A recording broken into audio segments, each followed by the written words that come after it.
Os dois são de Nagasaki, né? Pai e mãe. Depois da guerra no Japão, como não tinha muito trabalho no Japão, né, e meu pai já era um adolescente, ele resolveu que ele deveria ir para outro país, né? E aí ele decidiu, pela família, que eles deveriam ir para o Brasil. Então eles pegaram um navio chamado América Maru. Maru em japonês quer dizer navio, o navio em direção à América.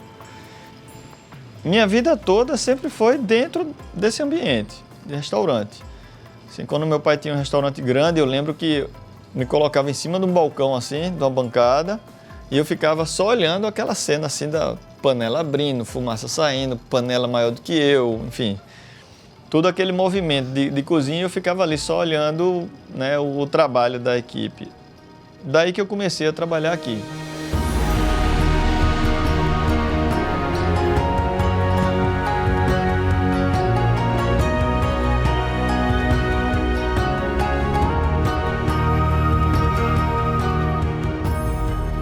Em 2004 a gente entrou para a Associação do Prato da Boa Lembrança, que aí eu conheci um monte de chefes de cozinha pelo Brasil inteiro, que foi muito bacana, que eu digo que foi minha segunda faculdade. A minha primeira faculdade foi aqui dentro do restaurante, comecei a trabalhar aqui e não parei mais.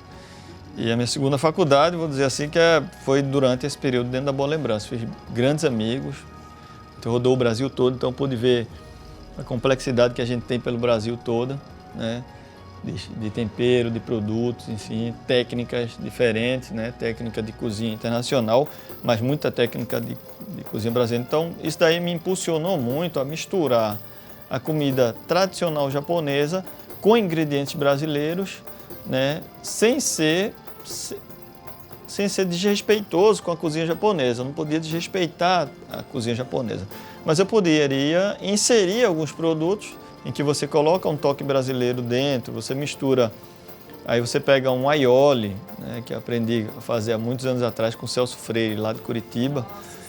Né, e aí eu peguei o aioli e disse, pô, vou fazer um aioli com missô e depois veio o tucupi negro, né, que Paulo Martins falava que o tucupi seria o shoyu do futuro, enfim. São coisas que vieram aparecendo assim, né, de você fazer uma conserva do jambu, como uma técnica japonesa, de você acrescentar o coentro dentro de algumas misturas de marinados, que é uma coisa nossa aqui. Aí depois, há 7, 8 anos atrás, apareceu aqui o seu Zé Carlos e Zé Renato, né? Seu Zé Carlos é o pai do Zé Renato, era muito amigo do meu pai já, e quando eles vieram operar aqui em Recife, a gente soube que tinha um exportador de atum em Recife. A gente foi lá no Porto do Recife. Eu lembro ainda hoje, eu fui chegando, vi o barco, que é um barco que eles mesmos construíram, né? Um barco de fibra, assim, grandão. Aí o primeiro peixe que sai era um agulhão. Quando o agulhão passou, descarregando assim, eu e meu irmão, a gente ficou paralisado assim, fez, caramba, que agulhão, que qualidade de peixe. Aí daqui a pouco veio e içou os atuns. Aí eu disse, vou querer um atum desse aí. E aí eu perguntei lá, na época era o pai de Zé Renato, e aí fui apresentado a Zé Renato nesse dia. Aí disse, como é que é esse atum e tal? Aí ele disse, tem a classificação do atum. Eu disse, caramba, nunca vi isso, só no Japão que classifica atum. Para a gente falar da qualidade do atum, primeiro é importante a gente entender que o atum existe classificação. O valor da número 1 sempre é alto. E no Brasil, para mim é muito assim, muito nítido, quando as pessoas passaram a usar o atum número 1. Isso tudo na realidade começou com o Saburó, porque todo mundo sabe que ele sempre vai em busca do que tem de melhor. Tanto é que esse atum número 1, pra gente não era o atum exportação, era o atum de Saburó, porque todo mundo ligava querendo o atum de Saburó. Não mudou 1 centavo no preço do cardápio.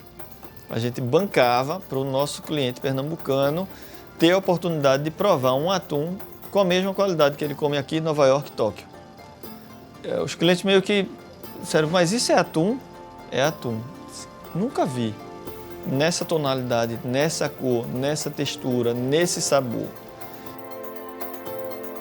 Aí, uma vez aqui, fui serrar o atum, a parte do pedúnculo caudal, que é aquela parte final ali que todo mundo joga fora, porque tem uma quantidade de nervo, tecido conectivo todo se amarra ali no final, tal. Quando eu serrei, eu botei em pé assim, aí eu olhei para aquilo dali, eu disse, deixa eu tirar esse couro aqui para eu ver como é que é. Eu tava com o tempo sobrando assim, aí comecei a tirar o couro bem direitinho. Quando tirei o couro, que eu vi a amarração que tinha de tecido conectivo ali, de nervo subindo assim e tal, eu disse, caramba, isso aqui parece uma canela de um cordeiro, de um negócio assim e tal. A tonalidade tem músculo mais escuro e tal. Aí eu comecei a tirar, limpei o osso e tal. Eu disse, isso aqui é um estinco. Aí a gente passou 1 ano aprendendo a fazer esse estinco de atum, porque o peixe reage completamente diferente, né? Quando vai cozinhar, quando vai no sous vide. E ainda tem o osso do peixe. Então o osso do peixe, ele tem um tempo para poder pasteurizar lá dentro, que é complicado. Eu inseri esse prato no cardápio. Antigamente eu não tinha como inserir porque só sai 1 unidade por atum. E a gente conseguiu padronizar. Então a gente hoje em dia passa por uma salmoura, passa por um cozimento no sous vide, passa por um teriyaki, né, que esse teriyaki a gente faz aqui na casa, né, e a gente serve ele com um arroz agridoce. E aí vem o estinco em cima, aí tem aquela coisa de servir com o osso, o serviço na mesa da gente tirar a carne do atum, tirar o osso, colocar num prato, né, montar ali, colocar o caldo por cima, que é o molho. Então, existe uma coisa por trás disso daí, é o ritual.